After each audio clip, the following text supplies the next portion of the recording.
ومن أحسن قولا ممن دعا إلى الله. بسم اللہ الرحمن الرحیم. السلام علیکم ورحمۃ اللہ وبرکاتہ. پیارے دوستوں اور عزیز بہنوں، میں ہوں یوسف ملک اور آپ دیکھ رہے ہیں دعوت جنت کا راستہ.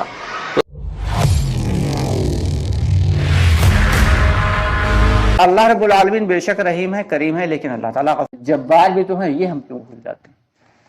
ہاں، یہ الگ بات ہے کہ اللہ کی رحیمی اور کریمی اللہ کے غصے سے کہیں زیادہ بڑھی ہوئی ہے، لیکن اس کا غلط استعمال تو نہ کریں. اب ذرا غور کر لیں ہم کہ اللہ تعالیٰ قرآن پاک میں کیا فرما رہے ہیں. کیا ایمان والو پورے کے پورے اسلام میں داخل ہو جاؤ. یا ایھا الذین آمنوا ادخلوا فی السلم کافہ. اے ایمان والو پورے کے پورے اسلام میں داخل ہو جاؤ. تتر بٹیر نہیں کہ آدھے پھاگن کی پہنے کرتے پہ پتلون اور آدھے پھاگن آدھے جوت، یہ کوئی بات نہیں. بالکل وہی طریقہ کار جو نبی پاک صلی اللہ علیہ وسلم کا اور صحابہ کرام رضی اللہ تعالیٰ عنہم اجمعین کا ہے، اس طریقہ کار پہ اگر چلیں گے تو وہ بے شک اللہ کے حکم اور نبی کا طریقہ کہلائے گا. اور تھوڑا اللہ کے نبی کی مان لی اور تھوڑی سی اپنی مان لی. ہاں، اپنی. بھائی سلام جب پھیرا جاتا ہے نماز میں تو کیا کہتے ہیں؟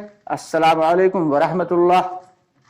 کوئی شخص یہ کہے ارے سلام ہی کرنا ہے، فرشتوں کو سلام کر رہے ہیں، مقتدیوں کو سلام کر رہے ہیں، تو پورا ہی سلام کر لیتے ہیں. السلام علیکم ورحمۃ اللہ وبرکاتہ اور السلام علیکم ورحمۃ اللہ وبرکاتہ.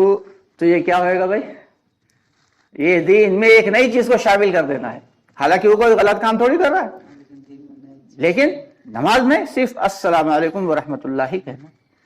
تو چاہے وہ بھلے ہی ہمیں اچھی ہی کیوں نہ لگ رہی ہو، لیکن اگر دین میں کوئی چیز ہم اپنی جانب سے شامل کر دیتے ہیں اور نبی کے طریقے کے خلاف ہو جاتی وہ چیز، قرآن کے احکام کے خلاف ہو جاتی وہ چیز، تو وہ ہمارے لیے پکڑ کا ذریعہ بن جائے گی. اب آدھی تو ہم مان رہے ہیں، بلکہ آدھی کیا اللہ معاف کرے، اللہ کی مانی ہی کہاں رہے ہیں، کیا مان رہے ہیں. وہاں صاحب ایک کا سفر تھا، فرمانے لگے میں ایک رہبر کے ساتھ جا رہا تھا. وہ رہبر بھی تھے ہمارے اور ہمارے میزبان بھی تھے. ایک شہر سے سفر تھا. ان کے گھر پہ جا کے تو ان کی جو ہے ایک فیکٹری تھی، وہاں جا کے قیام کیا. فیکٹری میں جا کے جب قیام کیا تو وہ فیکٹری بند پڑی ہوئی تھی. تو میں نے دیکھا کارخانہ تو بہت بڑا ہے اور بڑی بڑی مشین ہے. اس میں ایک تو سب سے بڑی مشین تھی اور اسی مشین کے ذریعے وہ ساری مشینیں آپریٹ ہوتی تھیں، باقی کی مشینیں بھی. لیکن جو ہے وہ سارا کا سارا بند پڑا ہوا. تو پوچھا بھائی کیا بات، آپ کا کارخانہ بند کیوں ہے؟ تو کہنے لگے کہ کیا بتائیں حضرت، یہ جو مشین ہے بڑی والی کی طرف اشارہ کیا، اس کا ایک چھوٹا سا پرزہ دکھایا، بولے یہ خراب ہو گیا، یہ مل نہیں پا رہا ہے، یہ باہر سے آنا ہے، جب یہ لگے گا تبھی یہ مشین چلے گی، تبھی باقی مشینیں چلیں گی، تبھی یہ کارخانہ چلے گا. تو مولانا صاحب فرما رہے تھے کہ میرے ذہن میں یہ خیال آیا کہ اللہ کے وعدے مکمل دین کے اوپر ہیں، اور دین میں جب اس مشین میں جو کہ سبب ہے ذرا سی کجی کی وجہ سے پورا کا پورا کارخانہ بیکار ہو گیا، تو ذرا سی چیز کی وجہ، ذرا سی کمی کی وجہ سے جو دین میں ہم کر دیں گے تو اس کی وجہ سے تو ہمارا پورا کا پورا دین ہی بیکار ہو جائے گا اللہ کی نگاہ میں.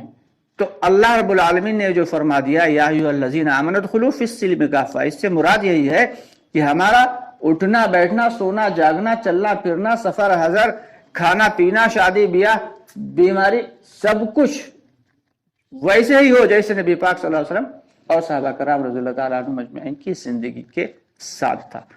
تو طریقہ کا آپ لوگوں سے مجھے چھوٹی سی شکایت بھی ہے، کیونکہ آپ اپنے ہیں اس لیے شکایت کرنے کا مجھے حق ہے، اور گزارش بھی ہے کہ آپ لوگ ہمارے چینل کو زیادہ سے زیادہ سبسکرائب نہیں کرتے ہیں اور ویڈیوز کو شیئر نہیں کرتے ہیں. کوشش یہ کریں کہ ہر ویڈیو کو زیادہ سے زیادہ شیئر کر دیا کریں. اگر شیئر کرنا نہیں آتا تو کسی بھائی سے، اپنے کسی جاننے والے بھائی سے سیکھیں کہ ویڈیو کا لنک کیسے شیئر کیا جاتا ہے، تاکہ زیادہ سے زیادہ بھائیوں تک ہماری ویڈیوز پہنچیں. اور جو بھائی اس پر عمل کر لے گا، ہو سکتا ہے اس کے ذریعے، اس عمل کے ذریعے اللہ تعالی ہمیں بھی اس کا فائدہ پہنچا دے اور آپ کو بھی اس کا فائدہ پہنچائے. اللہ ہم سب کو عمل کی توفیق عطا فرمائے.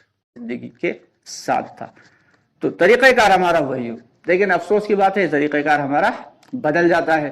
جب ہمارے گھر میں شادی ہوتی ہے تو کیا کہتے ہیں کہ مولانا صاحب آئے تو انہیں کنارے کونے میں کرسی ڈال کے بٹھا دیا جاتا ہے کہ بھائی یہاں بیٹھیے، آپ نکاح کے وقت آپ کو بلا لیں گے، وہاں آپ کی بے پردگی ہوگی، وہاں مووی بن رہی ہے. بھائی مووی کیوں بن رہی ہے؟ خالہ ناراض ہو جائیں گی، پھپھی ناراض ہو جائیں گی، چچی ناراض ہو جائیں گی. اب وہاں بن رہی ہے مووی اور نامحرم اور محرم سب آپس میں خلط ملط. اور جب خدا نہ خواستہ انتقال ہو جاتا کسی کا تو مولانا صاحب کیسے لٹا لیں، مولانا صاحب اب یہ کفن دینا ہے تو کیسے دیں اور دفن کرنا ہے تو کیسے کریں. اب ہر بات مولانا صاحب سے پوچھی جا رہی. تو ہماری زندگی کا ہر طریقہ ایسا بن جائے کہ ہر کام ہم علماء کرام سے پوچھ کے کرنے والے بن جائیں، تاکہ صحیح زندگی ہم پورا دین ہماری زندگی کے اندر داخل ہو جائے اور ہماری زندگی پوری طریقے سے صحیح ہو جائے. آج تو افسوس کا مقام یہ ہے کہ ہم کاروبار کرتے ہیں تو کاروبار میں جھوٹ بولتے ہیں، اور اگر کوئی منع کرے کہیں بھائی آج کل بنا جھوٹ بولے کاروبار ہوتا ہی نہیں. تو کاروبار ہو یا نہ ہو، کاروبار میں چاہے فائدہ ہو یا نقصان ہو، لیکن ہمیں سچ بولنا ہے تو ہم بولیں گے، حق بات کہنا ہے تو کہیں گے، کیونکہ ہمارے دلوں میں ایمان ہے ہی نہیں، اس لیے ایسا ہوتا ہے. اب کہیں گے بھائی ایمان نہیں تو پھر کیا ہے؟ یہ اسلام ہے، ایمان نہیں ہے. اسے اسلام کہہ سکتے ہیں، ایمان نہیں کہہ سکتے. ایمان کے جو پیمانے اللہ رب العالمین نے اور نبی پاک صلی اللہ علیہ وسلم نے بتا دیے، ان پیمانوں کے اعتبار سے ہم اپنے ایمان کو ہم ناپ کے دیکھ لیں کہ کیا صحیح ہے اور کیا غلط، کہ واقعی ہمارے دلوں میں ایمان ہے یا صرف ہم ڈھکوسلا بنائے بیٹھے. اللہ معاف کرے، ابھی تو ہم اس شکل صورت کے اعتبار سے مومن ہیں، سیرت کے اعتبار سے اور ایمان کے نور سے تو ہمارے دل بالکل خالی ہیں. اللہ معاف کرے. تو اسی بات کی محنت ہے. اب وہ پیمانے کیا ہیں وہ بھی ہم جان لیں کہ اللہ رب العالمین قرآن پاک میں فرما رہے ہیں. ایک آیت کا مفہوم ہے کہ ایمان والے تو بس وہی ہیں کہ جب ان کے سامنے قرآن کی آیتیں پڑھ کر، کہ جب ان کے سامنے اللہ کا نام لیا جاتا ہے تو ان کے دل ڈر جاتے ہیں. اب ہم اندازہ لگائیں کہ ہمارے دل ڈرتے ہیں جب اللہ کا نام ہمارے سامنے لیا جاتا ہے. اگر ڈرتے ہیں تو فبیہ، بڑی اچھی بات ہے، اور اگر نہیں ڈرتے تو یقیناً ہمارے دلوں میں ایمان نہیں ہے.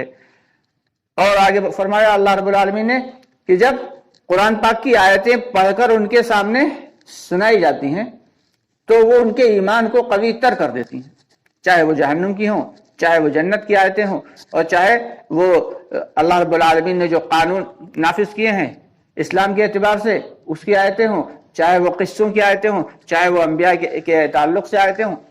قرآن کی کوئی بھی آیت جو پڑھی جائے تو اسے سن کر ہمارے ایمان میں اگر اضافہ ہو رہا ہے تو ہم سمجھیں کہ ہاں ہمارا ایمان ہمارے دل کے اندر ہے کسی نہ کسی درجے میں.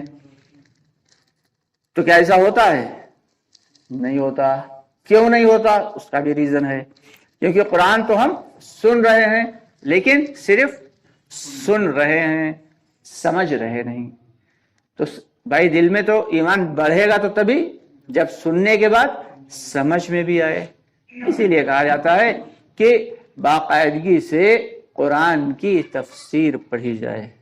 باقاعدگی سے صرف قرآن کی تلاوت ہی نہیں، بے شک اس میں ثواب ہے، اس میں کوئی دو رائے نہیں، وہ ثواب سے خالی نہیں، لیکن تفسیر کے ساتھ قرآن کا پڑھنا اور درس قرآن میں بیٹھنا یہ ضروری ہے. بلکہ اب تو مولانا صاحب ابھی 2-3 دن پہلے کی بات ہے، فرما رہے تھے مولانا صاحب کہ اگر کسی مسجد میں درس قرآن ہو رہا ہے اور اسی وقت آپ کا مشورہ ہے تو آپ اپنے مشورے کے وقت کو بدل دو، درس قرآن میں شامل ہو. وہ جو درس قرآن ہو رہا ہے اس میں آپ شامل ہو، اپنے مشورے کے وقت کو بدل دو. لیکن افسوس کی بات تو یہ ہے کہ آج باقاعدہ جھگڑا ہو جاتا ہے. ہاں بتاؤ، اس وقت تو ہم تعلیم کرتے ہیں، اس وقت درس قرآن کیسے ہو جائے گا؟ یہ جو ہے یہ دعوت نہیں، یہ جہالت ہے، یہ شدت پسندی ہے. کیونکہ ہمارے جو اکابرین حضرات ہیں وہ تو کہہ رہے ہیں کہ پوری کی پوری امت آ ہی جائے قرآن اور حدیث کے مطابق، لانا ہی امت کو اس پہ ہے. اور یہ جو محنت ہے دعوت کی، یہ محنت ہی اس لیے ہے. لیکن بات ہماری سمجھ میں نہیں آتی. آج امت کا ایک بڑا طبقہ، بلکہ سارے کے سارے لوگ، اللہ معاف کرے، سارے کے سارے لوگ، جو آدمی جو کام کر رہا ہے بس وہ اسی کو مکمل دین سمجھ رہا ہے. حالانکہ دین جو ہے وہ کسی ایک شعبے کا نام نہیں. نماز پڑھ لینا یہ دین نہیں، یہ دین کا ایک کام ہے، دین کا ایک رکن ہے. مدارس میں پڑھنا اور پڑھانا، تعلیم حاصل کرنا، یہ دین کا ایک رکن ہے، مکمل دین نہیں. اللہ کے راستے میں چلا چار ماہ لگانا یہ بھی دین کا ایک رکن ہے، مکمل دین یہ بھی نہیں. سچ بولنا یہ صرف دین نہیں بلکہ دین کا ایک حکم ہے، مکمل دین نہیں. اپنے اخلاق کو بہتر بنانا یہ بھی دین کا ایک حکم ہے. اپنے دل کو نورانی بنانے کے لیے کسی خانقاہ میں داخل ہو جانا اور وہاں جا کے ضربیں لگانا وہ بھی مکمل دین نہیں، وہ دین کا ایک رکن ہے. جس دن یہ سارے کے سارے ارکان ایک جگہ جمع ہو جائیں گے. آج تو ہر آدمی اپنی ڈھپلی اپنا راگ، اللہ معاف کرے، بجا رہا ہے. جو آدمی جو کام کر رہا ہے بس وہ اسی کو اپنا کام سمجھ رہا ہے، اسی کو مکمل دین سمجھ رہا. لیکن ان سب میں جو اصل ہے وہ دعوت کا کام ہے، جو سب سے اہم جڑ جو ہے، کہ جب جڑ مضبوط ہوگی تو ایمان مضبوط ہوگا، تو پھر جو جڑ سے نکلنے والی شاخیں ہیں، جو پتیاں ہیں، جو پھول ہیں، جو پھل ہیں، وہ سارے کے سارے بہترین ہوں گے. وہاں طارق جمیل صاحب فرماتے ہیں کہ دعوت کا کام جڑ کی طرح ہے، جیسے کلائی کی طرح، کہ اگر کلائی کی ہڈی مضبوط ہے اور صحیح ہے، ٹوٹی ہوئی نہیں ہے، تو ساری کی ساری انگلیاں چلیں گی. پھر جب دعوت کی محنت ہوگی زندگی میں تو نماز بھی بہتر ہوگی، اخلاق بھی بہتر ہوں گے. پھر جو ہے انسان کے جو ہے وہ سچ ہی بولے گا، جھوٹ سے ہی بچے گا، نظروں کی بھی حفاظت کرے گا. پھر وہ علم بھی حاصل کرے گا، پھر وہ اپنے بچوں کو بھی عالم و فاضل بنانے کی کوشش کرے گا. اور جب ایمانی نہیں ہوئے گا پھر کیا ہوگا؟ تو دعوت کی محنت جڑ کی طرح ہے. باقی کے ساری چیزیں یہ بھی دین کا ہی رکن ہے، دین سے الگ ہٹ کے نہیں. لیکن اللہ معاف کرے، آج ہم سے جو بہت بڑی غلطی یہ ہو رہی ہے کہ جو عام طور سے امت میں جو تفرقہ پڑا ہوا ہے، تو ہمیں اس تفرقے سے اوپر اٹھ کے اپنی سوچ کو، اپنی جو ہے اپنے ذہن کو کوتاہ نظری سے بچانا ہے، اپنی نظر کو وسیع کرنا ہے، اپنی سوچوں کو وسیع کرنا ہے. جب تک یہ نہیں ہوگا تب تک امت میں جوڑ پیدا نہیں ہوگا. اور جب تک امت میں جوڑ پیدا نہیں ہوگا تب تک کیا ہوگا؟ اللہ کی مدد نہیں